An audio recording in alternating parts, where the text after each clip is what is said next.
Membantu pemerintah Aceh. Lempudip suasana syariat Islam. Lempudip malam ke lempudip udip. Kata dengar gemuruh redip la ilaha illallah. Kau ajarkan aulia Allah. Ya kalau budak tulis negara ni le, pada udip tanya. Kecuali di Amerika ada hanya udip redip tu redip. Nyajak Amerika ni. Jauh Singapura. Punya di Aceh, Cibudip. Udip dalam udip la ilaha illallah. La ilaha illallah. Usul usul redip. Wajar negara Aceh. Dan auli. Ya. Bukan negara luar yang mana. Ja je luar negara. Atas roh betul. Ubat. Buat orang apa je? Atas roh kabeh.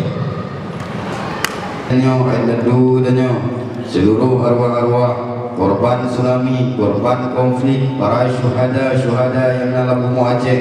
Kirim baca jasinya duduk pahala bacaan kepada arwah isteri, suami kita, anak keturunan kita. Berpuluh kumpul Allah Taala dengan hikmah Yasin. Mudah-mudahan Allah dengan hikmah Yasinnya mudah-mudahan mengampun dosa di Allah Subhanahu wa taala. Dan mudah-mudahan dengan hikmah bacaan surah Al-Quran dan surah Yasin dijauhkan bala bencana pertikaian di bumi Aceh ini, dijauhkan segala macam bala bencana. Mudah-mudahan dengan hikmah Yasin dan mudah-mudahan Allah kirim bacaan Yasin kepada pemimpin-pemimpin gunanya untuk buka pintu hati berkasih, bersayang kepada kita, kepada rakyat, bersayang, beradil dan berpadu muajahnya. Kemudian dengan berkah Yasin, Bandung pemimpin yang dalam muajahnya, Dabai Gubernur, Wakil Gubernur, DPRA yang maju seluruh pemimpin-pemimpin muajahnya berjaga oleh Allah, berbimbing oleh Allah, betul-betul adil, betul-betul lagi amanah berjaga. Amin.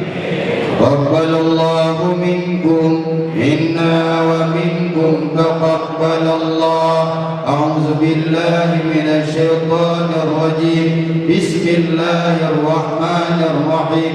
Yasin wal Qur'anil hakim. Innaka laminal mursalin ala siratin mustaqim. Berkat rahmat kalam Allah, berkat mukjizat Nabi Muhammad, ayat Allah wa qul ja'al haqq wa zaqal batil innal batila kana zahuqa.